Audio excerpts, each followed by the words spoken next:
Hola, and welcome to Spanish Answers, a podcast that gives you unas llavitas claves as you unlock your Spanish language adventure. I'm your host, Sarah, with Language Answers, and today in episode 72, we'll be talking about neuter demonstratives, so eso, esto, and aquello. What are neuter demonstratives, and how do you use them?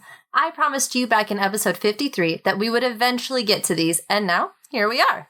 So let's dive in, and afterwards we'll talk about the 3 unique traditions of Guatemala, finishing up our final run-through of the cultural tips for Guatemala. So let's begin.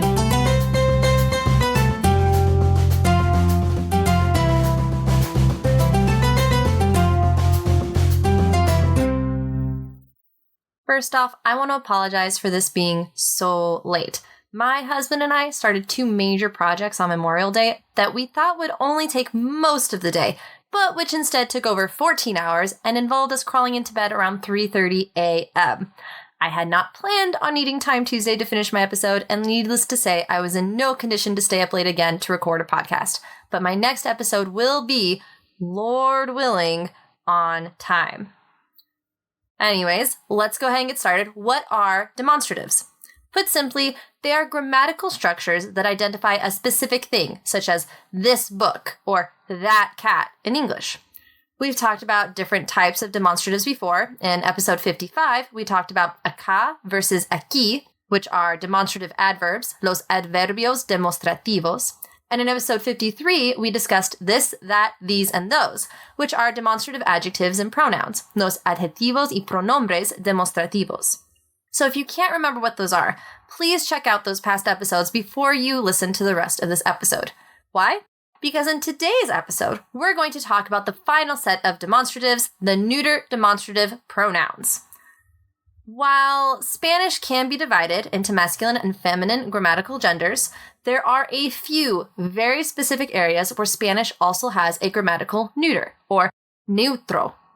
We've already talked about 3. The neuter definite article lo, which can also be a neuter direct object, and the neuter relative pronouns lo que and lo cual. And again, you can reference episodes 56 and 57 for those. We'll talk about ello, the odd neuter equivalent of el and ella, in a future episode. Now, as for neuter demonstrative pronouns, or what we can call NDPs for short, or pronombres demonstrativos neutros, there are 3, and they correspond to the demonstrative pronouns we talked about in episode 53. The masculine este, ese, and aquel. The feminine esta, esa, and aquella. And the neuter is esto, eso, and aquello. So in English, it would translate to this, that, and then, of course, aquel, aquella, and aquello are that, but further away than ese, esa, and eso. Now, there are 2 interesting things to note about NDPs. First, they don't require a tilde, or an accent mark, like the masculine and feminine demonstrative pronouns do. This is because they are only used as pronouns, so there's no possible confusion between them and demonstrative adjectives.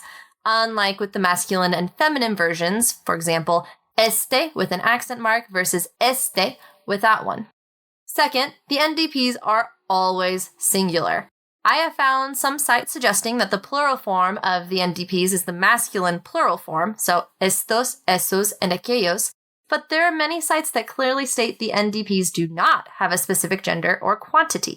What finally convinced me was an article thread on the Cervantes Institute's website in which someone quoted from La Gramática de Don Andrés Bello, I think copyright Caracas, 1981, and I quote, Esto significa una cosa o conjunto de cosas que están cerca de la primera persona. Eso, una cosa o conjunto de cosas cercanas a la segunda persona.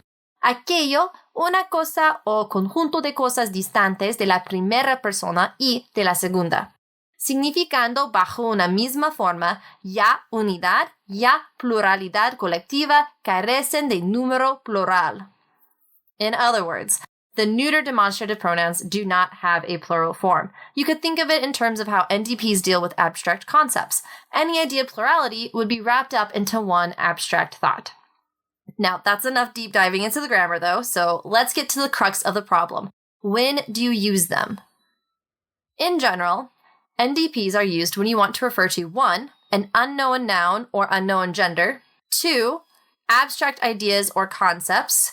3, concepts or events that were just stated. So let's look at some examples for each of these. 1, an unknown noun or unknown gender. If you don't know what something specific is, or you're not certain what grammatical gender it has, then you would use a neuter demonstrative pronoun. ¿Qué es eso? What is that? ¿Qué es eso? Un desatascador, a toilet plunger. Un desatascador. Gracias. Necesito comprar ese para mi casa nueva. Thanks. I need to buy that for my new house. So notice how once the noun is identified, including its gender, the speaker switches to the proper masculine demonstrative ese instead of eso. So I'll do the Spanish part of that again. ¿Qué es eso? Un desatascador.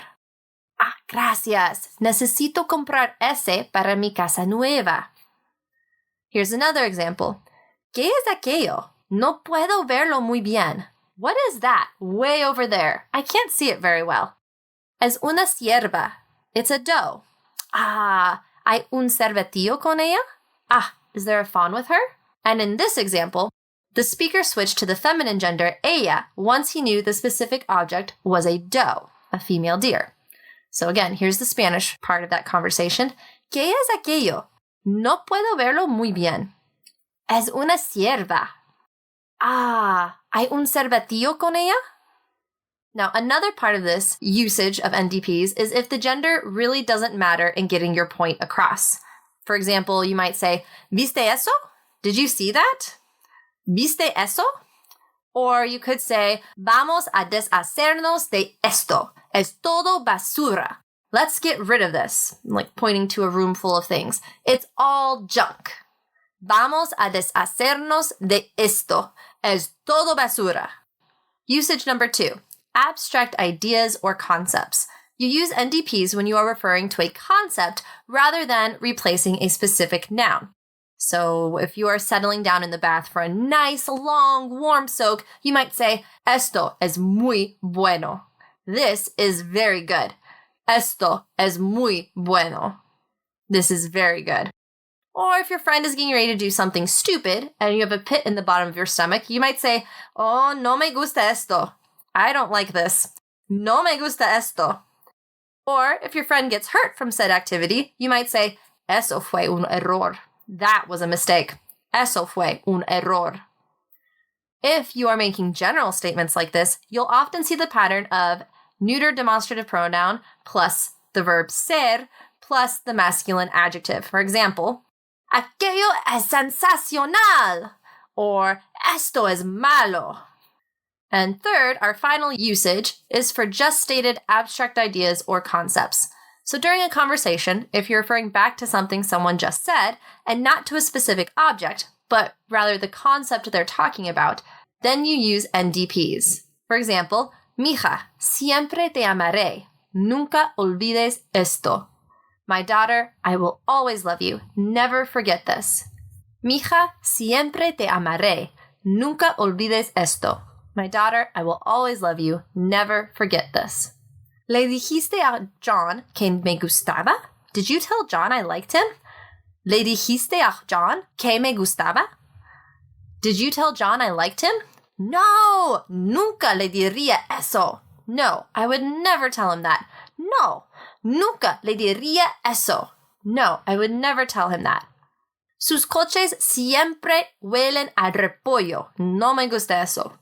Their cars always smell like cabbage. I don't like that. Sus coches siempre huelen a repollo. No me gusta eso. Their cars always smell like cabbage. I don't like that. Phew, that was a lot of grammar, but hopefully it helped you in understanding the neuter demonstrative pronouns. For a more lighthearted break, let's look at 3 cool traditions unique to Guatemala in our cultural tip.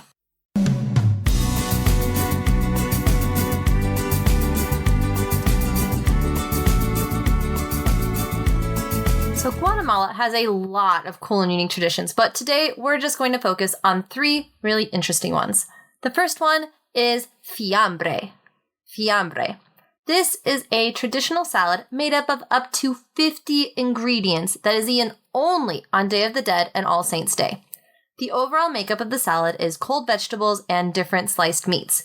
One recipe I found on YouTube with Chef Mirsini Moliviatis, hope I said that right, has a massive list, including carrots, radishes, capers, cattle and sausage, tongue, ham, chorizo, asparagus, and cooked eggs. According to Chef Moliviatis, two of the legends surrounding this salad's origins involve people visiting the cemetery to honor the dead and sharing what they brought, and a woman not knowing what to make and taking everything she had with vegetables, meats, and cheeses and creating this lovely concoction. Who knows? But it looks, I want to say good, I'm not sure. It looks interesting at the very least. Our second one is giant kites. On All Saints' Day and Day of the Dead, Días de los Santos y de los Muertos, in the villages Zumpango and Santiago Zacatepeques, they celebrate with their kite festival. Now, you might be thinking that the villagers just fly kites and that's about it. Sure, there is some small kite flying, but the stars of the show are the giant kites, barriletes, that the villagers spend all year making. They are made of thick paper placed over a frame made of bamboo, and the sites I saw said they could be about 30 or 40 feet wide, if not more. Obviously, these are too heavy to fly, so teams have to lift them up for everyone to see their designs. The designs are spectacular. Before the arrival of the conquistadors, the villagers would put messages on their kites for the dead, since it was believed they were more accessible these 2 days. Nowadays, they are messages of peace or politics to bystanders. If you want to see what they look like, check out the video of Giant Kites Festival Day of the Dead in the show notes for this episode. Lastly, number 3, Fiesta de Santo Tomas. I was going to talk about the Aquello festival, but I just couldn't. It's basically people getting wasted and racing on horses, which, while it's unbelievable that this is a thing, I mean, seriously, what in the world? It's also too debased and ridiculous. I tried, but I just couldn't. So instead, we're going to talk about the much cooler festival of Santo Tomas in Chichicastenango. Even the village's name is awesome. No idea what it means. Chichicastenango. Throughout the year, on every Thursday and Sunday, the Quiche Maya set up an impressive market in Chichi with crafts, chickens, and food. But during December 13th through the 22nd, this village celebrates their patron saint, Santo Tomas. People dress up in different outfits, including Spanish conquistadors, and dance, and they all seem to wear masks. There are fireworks, but the real highlight seems to be the Palo Volador, where dancers in costume climb a 33-foot pole, tie their feet to the structure at the top, and then jump off the platform to swing around and around the pole, descending to the ground as they go. And you can, of course, see what this looks like in the YouTube video I've posted a link to in the show notes as well. And there's another video as well if you want to see the different dancers and whatnot of this celebration.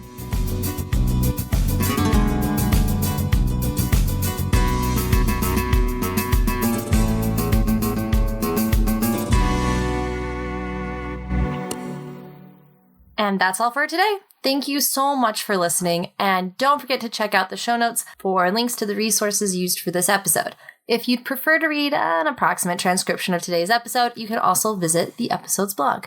I would love to help you on your Spanish journey. So if you have any questions about today's episode, or even just on Spanish culture or grammar, you can reach me at contact@languageanswers.com, or visit my website for more information at www.languageanswers.com. I can also be contacted regarding my services for Spanish to English translation, English technical writing, editing, and content creation, or even language consultations and tutoring for you or your business. Remember, learning a language is a lifelong journey, so please, aprovechalo, disfrútalo, y compártelo. I'll see you in 2 weeks. ¡Hasta luego!